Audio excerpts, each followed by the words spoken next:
नमस्कार। सबसे बड़ा सवाल देख रहे हैं आप और मैं हूं आपके साथ दिव्या सिंह। लोकसभा चुनाव के बाद दिए गए आरएसएस प्रमुख मोहन भागवत के बयान पर सियासी हलचल तेज हो गई है।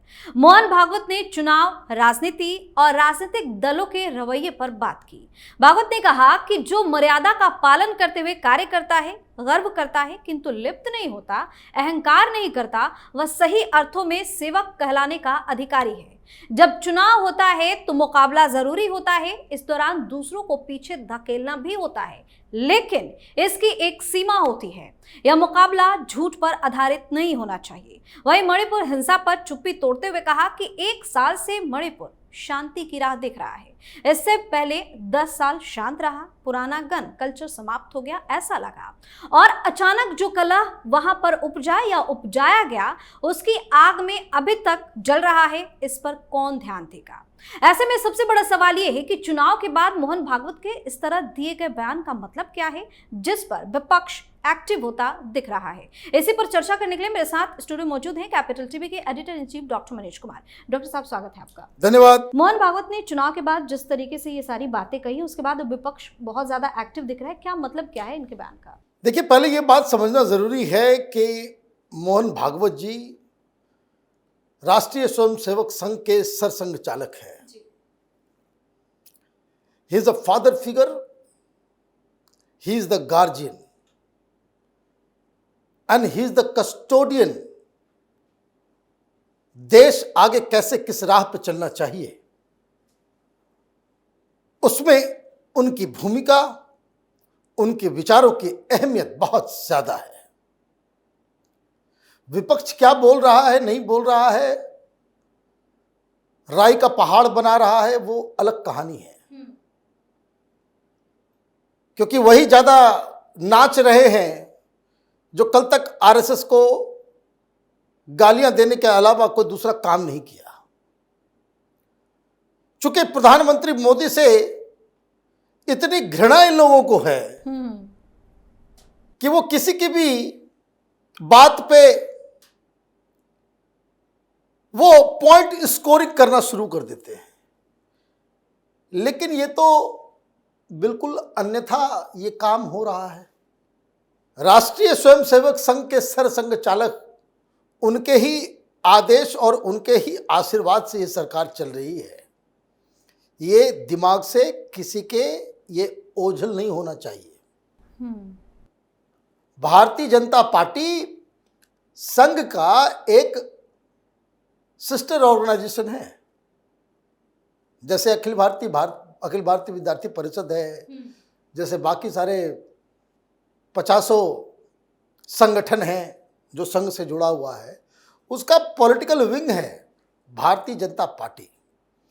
लेकिन जो कार्यकर्ता हैं, जो समर्थक हैं हिंदुत्व और देश के बारे में, देश कैसे आगे बढ़े, अपनी संस्कृति, अपने ट्रेडिशन, अपनी सारी चीजों को लेते हुए वो ध्यान करने का काम आरएसएस का है, तो कार्यकर्ता निराश है।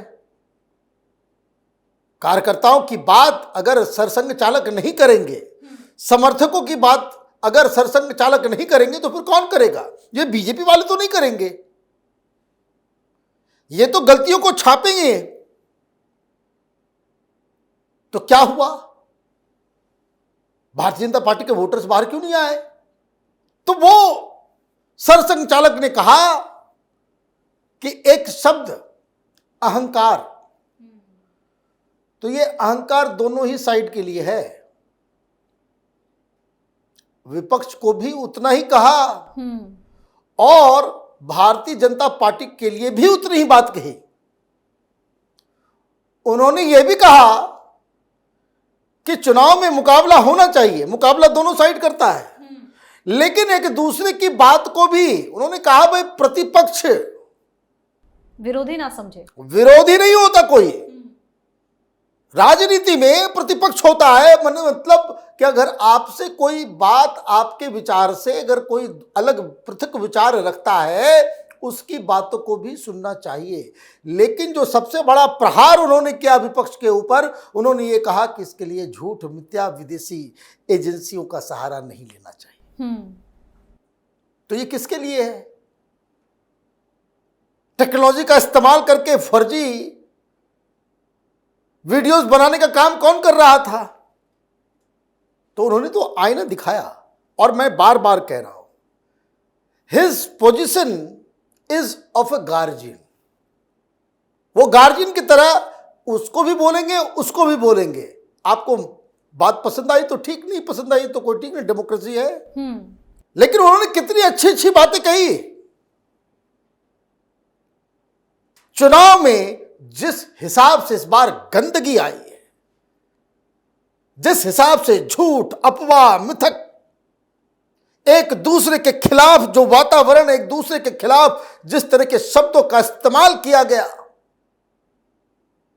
जिससे पूरा वातावरण उसको कह सकते हैं कि बिल्कुल ही खराब हो गया चुनाव से पहले जी। वो एक चिंता का विषय है। वो चिंता का विषय इसलिए भी है कि कैसे बौने बौने किस्म के लोग हैं। जनता ने अपना फैसला सुना दिया और अभी तक विपक्ष की तरफ से बधाई संदेश नहीं आया है।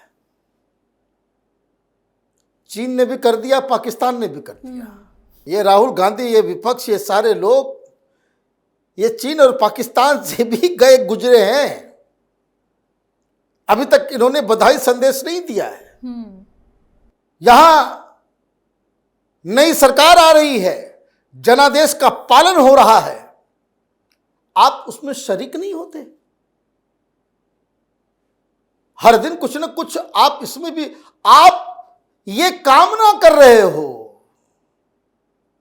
कि देश बर्बाद हो जाए। विपक्ष का रवैया जो क्या है कि देश बर्बाद हो जाए, लेकिन हमारा अहंकार वो नीचे नहीं आना चाहिए। आप खुले खुले कह रहे हो कि सरकार नहीं चलने देंगे, ये सरकार नहीं चलेगी। अभी आप बना लो, 3 महीने 4 महीने के बाद हम लोग अपना खेल खेलेंगे। हम ये पार्टी तोड़ेंगे, हम वो पार्टी तोड़ेंगे, हम हॉर्स ट्रेडिंग करेंगे, हम उधर से खरीदेंगे, हम उधर से मतलब देश को अस्थिर कर देंगे।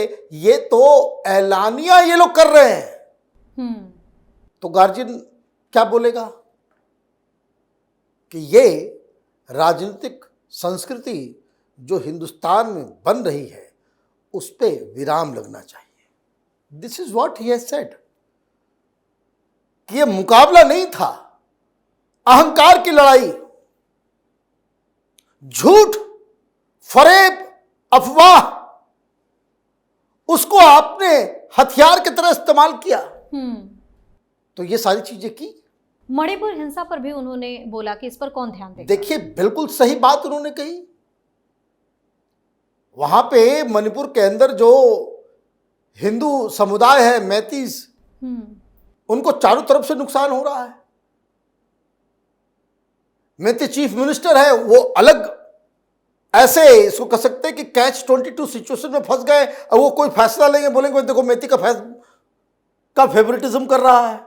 लेकिन शांति की राह मणिपुर 1 साल से देख रहा है, लेकिन ये बड़ा ही कॉम्प्लेक्स मसला है। और सर संचालक जी ने बहुत ही कायदे से एक बड़ा सवाल उठाया है कि ये जो हिंसा भड़क रही है, वातावरण जो दूषित हुआ है, ये अपने आप हुआ है, अनायास हुआ है, किसी घटना की वजह से हुआ है, या फिर जानबूझ के वहां पे साजिश के, या फिर उसको बाकायदा इंड्यूस किया गया है। कहीं इसके पीछे कोई साजिश तो नहीं है, कहीं कोई फॉल प्ले तो नहीं है। और अगर फॉल प्ले है तो उसका इलाज करना पड़ेगा। और इसमें कोई डाउट नहीं, सरकार बनने के 1 सप्ताह के अंदर प्रयास होना चाहिए कि इमीडिएटली वहां पे पीस रिस्टोर हो। अभी चुनाव के नतीजे खत्म हुए, फिर से वहां कल ही भड़क गया, वहां पे चीफ मिनिस्टर के इस पे हमला हो गया। कौन कर रहे हैं, कहां से हथियार आ रहा है, कहां से क्या हो रहा है, इतने मॉडर्न वेपन्स कहां से सप्लाई हो रहे हैं, किसके पास आ रहा है, कौन लोग हैं जो इस उपद्रव को जो है कंटिन्यू रखना चाहते हैं। तो ये जो इसका जो सल्यूशन है वो निकालना पड़ेगा। और मुझे लगता है कि बहुत कायदे से किस वजह से भारतीय जनता पार्टी की सीटें घटी है, उसके कारणों को भी बहुत ही कायदे से सरसंघचालक जी ने उसको उद्धृत भी कर दिया। तो वो कहावत है ना, समझ समझ के समझ को समझो, समझ समझना भी एक समझ है। तो ये जो है समझने वालों को समझ में बातें आ भी गई। बहुत बहुत धन्यवाद सर तमाम जानकारी के लिए। धन्यवाद। तो जिस तरह से मोहन भागवत का बयान सामने आया है, उसके बाद से विपक्षी पार्टियों की तरफ से बयानबाजी तेज हो गई। इनको लग रहा है कि बीजेपी और संघ के बीच सब कुछ ठीक नहीं चल रहा है। बीजेपी की ओर से संघ की अनदेखी के कारण मोहन भागवत ने ये कड़ा बयान दिया है, जबकि विपक्ष की दिक्कत ये है कि वो मोहन भागवत के बयान को समझ ही नहीं पाया है। सबसे बड़ा सवाल में आज लेता है, अगर आपने अभी तक हमारे चैनल को सब्सक्राइब नहीं किया है तो सब्सक्राइब कर लीजिए, हमारे वीडियो को लाइक कीजिए, शेयर कीजिए, हमारे वीडियो पर कमेंट करके जरूर बताएं कि आपको हमारी खबर कैसी लगी। धन्यवाद।